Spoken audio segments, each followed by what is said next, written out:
एक किसान के 3 बेटे थे और तीनों के अलग अलग गुण थे। बड़ा लड़का जीव जानवरों की भाषा समझ पाता था। बीच वाला बेटा जमीन के नीचे क्या है वो बहुत दूर तक देख पाता था और छोटा बेटा हवा से भी तेज भागता था।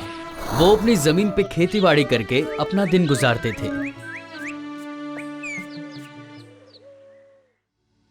पिताजी, आप क्या सोच रहे हो? मैं सोच रहा हूँ कि आलू की खेती तो इस बार बहुत अच्छे से हुई है, लेकिन समझ नहीं आ रहा है कि हमारे खेत का आलू अभी तोड़ना चाहिए या नहीं, क्योंकि अभी अगर बारिश शुरू हो गई तो आलू सड़ जाएंगे, सारी मेहनत बेकार चली जाएगी। बस यही सोच रहा था। आप बिल्कुल चिंता मत करो पिताजी, मैं जमीन के पास जाकर देखता हूँ कि अपनी फसल कितनी उगी है।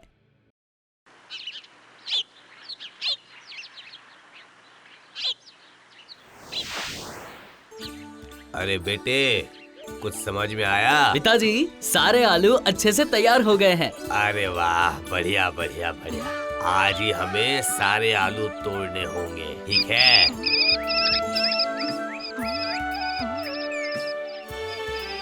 बाबा, आज तूफान आने की संभावना है। क्या बोल रहा है? कब? कैसे?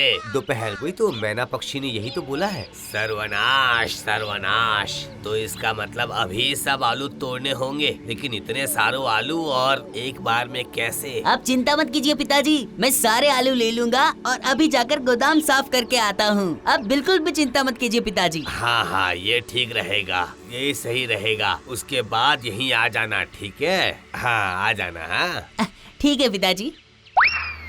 चलो चलो, जल्दी करो, जल्दी करो, जल्दी जल्दी हाथ चलाओ।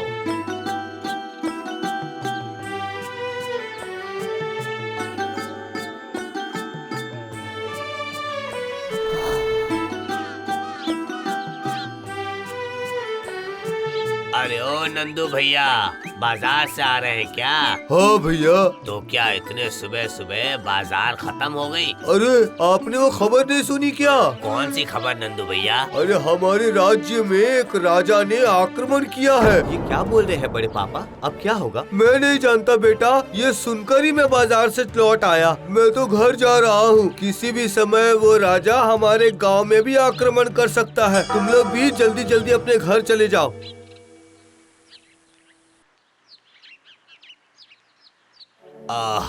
अरे लेकिन आलू तो अभी सारे तोड़े ही नहीं गए।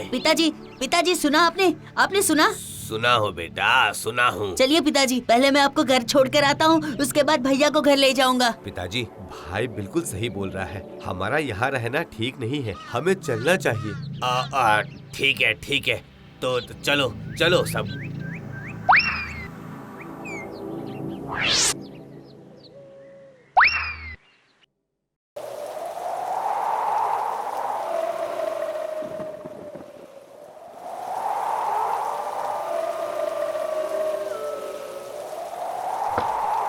कोई है घर में? कोई है? इतनी रात को इस तूफानी बारिश में कौन आ सकता है? दया करके दरवाजा खोलिए। आप कौन है? देखिए, मैं तूफान में अपना रास्ता भटक गया हूँ, तो आज रात के लिए मैं आपके यहाँ रुक सकता हूँ। लेकिन आप चिंता मत कीजिए, बारिश रुकते ही मैं यहाँ से चले जाऊंगा। मैं इस गांव में एक रिश्तेदार के घर पे आया था, लेकिन तूफान इतना है कि मैं रास्ता भटक गया। ठीक है। आप हमारे मेहमान हैं। आज रात आप यहीं रुकिए।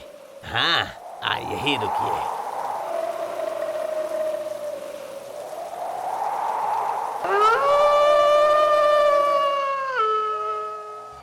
प्रणाम महाराज।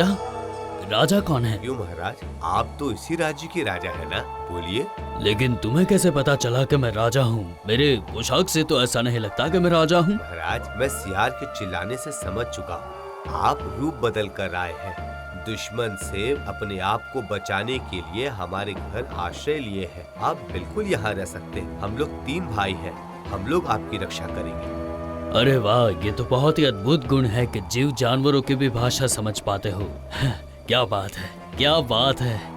तुम्हारे पास और भी कोई गुण है जिस गुण से मैं अपना हारा हुआ राज्य भी वापस पा सकूं? महाराज दरअसल बात यह है कि हम तीनों में कुछ अलग अलग गुण हैं। मेरा बड़ा भाई जीव जानवरों की भाषा भी बोल पाता है और समझ भी पाता है, और मैं जमीन के नीचे बहुत दूर तक देख पाता हूँ, और मेरा छोटा भाई हवा से भी तेज भाग सकता है। वाह वाह वाह वाह, मुझे लगता है कि ये गुण से मैं हारा हुआ राज्य भी वापस पा सकता हूँ। सुनो सुनो, मैं मेरे शयन कक्ष में सोता हूँ तो उसके नीचे 10 फीट अंदर मेरी एक जादुई तलवार पड़ी हुई है। अगर वो मुझे आज रात मिल जाए तो कल सुबह मैं शत्रुओं को हरा सकता हूँ और मेरा राज्य भी वापस पा सकता हूँ। लेकिन समस्या ये है कि दुश्मनों से बचने के लिए मेरे शयन कक्ष के जैसे 100 शयन कक्ष हैं। मुझे नहीं पता कि कौन से शयन कक्ष के नीचे वो जादुई तलवार रखी है, और असल शयन कक्ष कौन सा है वो ही मुझे नहीं पता। वो हमें ढूंढना ही होगा, वहाँ की जमीन खोदकर हमें देखना होगा कि वो तलवार है कहाँ। आप बिल्कुल चिंता मत कीजिए महाराज, हम लोग जाएंगे और जितनी जल्दी संभव हो सके आपकी तलवार आपको आप तक पहुंचा देंगे। लेकिन तुम लोग वहाँ तक पहुँचोगे कैसे?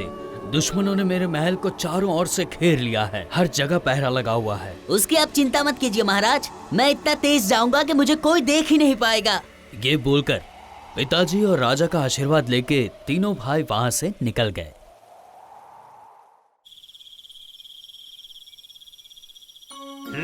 वाह, अब हम निश्चिंत हो गए हैं। सुना है इस राज्य के राजा हमसे बचने के लिए भाग गए हैं। हमारे राजा बनेंगे इस राज्य के राजा, और हम कर लेंगे राज्य पे कब्जा।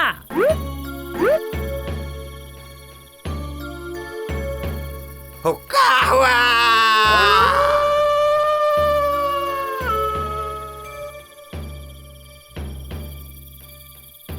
अरे बाप रे, ये क्या है? सियार! अरे बाप रे सियार! अरे बाप रे! अरे बाप रे, भागो! अरे भागो, अरे भागो यहाँ से। बड़े भैया आप यहाँ खड़े रह के पहरा दो, मैं दूसरे भैया को लेकर जल्दी से आता हूँ।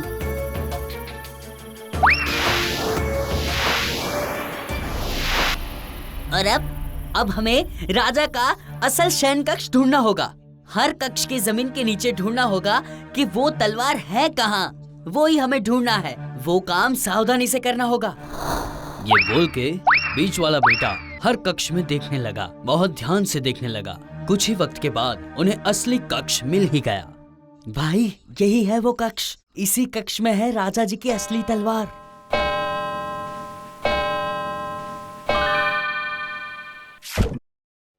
भैया मेरे दिमाग में एक विचार आया है। क्या? जब घड़ी की घंटी बजेगी उसी वक्त हम जमीन खोदना शुरू कर देंगे। घड़ी की आवाज से खोदने का आवाज किसी को सुनाई नहीं देगा। बहुत अच्छे, ऐसा ही करेंगे। मैं जाकर फावड़ा लेकर आता हूँ।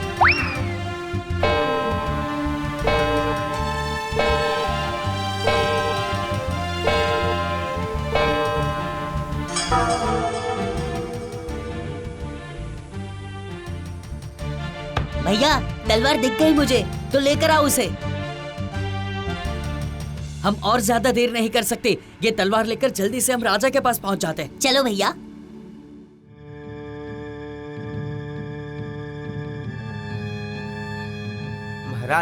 महाराज ये लीजिए आपकी तलवार। तुमने असंभव काम को संभव कर दिखाया है बेटे, बहुत अच्छे।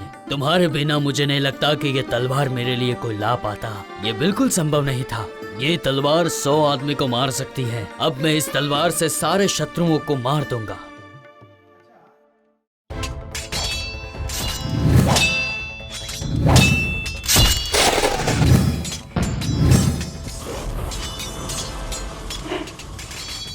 जादुई तलवार से राजा ने सबको हरा दिया और अपना राज्य वापस पा लिया। और कुछ दिन के बाद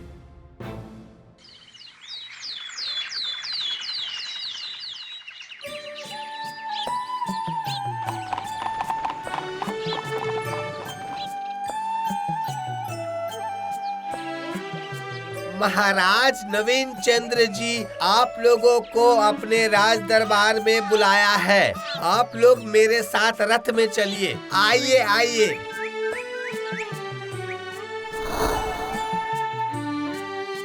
आइए आइए मंत्री जी। जी महाराज। यही है वो 3 गुणी बच्चे जिनकी वजह से मैं हारा हुआ राज्य भी वापस पा सका हूँ। इसीलिए आज से ये तीनों लड़के और उनके पिताजी इस राजमहल में ही रहेंगे। आज से मैं ये तीनों को अपना प्रधान घोषित करता हूँ। तो मंत्री जी मेरी बात सुनिए, आप इनका आयोजन कीजिए। ठीक है महाराज, ठीक है।